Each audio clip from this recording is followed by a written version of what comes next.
ఈ వృశ్చిక రాశి వారికి ఈ వారంలో మొత్తం 4 గ్రహాలు అనుకూలంగా ఉన్నాయి. మంచి ఫలితాలను, లాభాలను, నూతన అవకాశాలను చేజిక్కించుకుంటారు. ఈ వారంలో లాభములో శుక్ర సంచారం వల్ల స్త్రీజన సహకారంతో చాలా పనులు పూర్తి చేస్తారు. విందు వినోదాల్లో పాల్గొంటారు. వృత్తి ఉద్యోగ వ్యాపారాల్లో అభివృద్ధిని సాధిస్తారు.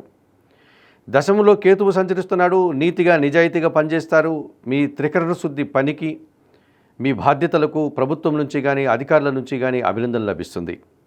భాగ్యములో గురువు సంచరించడం వల్ల సమాజంలో పేరు ప్రఖ్యాతులు, మీ మాటకు విలువ, ఆత్మీయుల కలయిక, విద్యా సంబంధ విషయాల్లో సత్ఫలితాలు అందుకుంటారు. జన్మరాశిలో బుధుడు సంచరించడం వల్ల వ్యాపార అభివృద్ధిని పొందగలుగుతారు. నూతన అవకాశాలు కూడా అందుకుంటారు. నూతన వ్యాపారాలు ప్రారంభిస్తారు.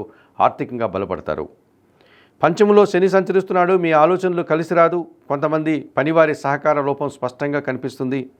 ఇంటా బయట కూడా ఒక రకమైనటువంటి అనిశ్చిత పరిస్థితిని మీరు ఎదుర్కోక తప్పదనిపిస్తుంది. ఈ రాశి వారికి ఈ వారంలో బుధ, గురు, శుక్రవారాలు అనుకూలంగా ఉన్నాయి. దానాలు ఇచ్చేటువంటి క్రమంలో వయోవృద్ధులకు కానీ గోవులకు కానీ ఆహార పానీయాలు అందించండి. స్తోత్ర పారాయణ విషయంలో ప్రతినిత్యం సుందరకాండ పారాయణం చేయండి.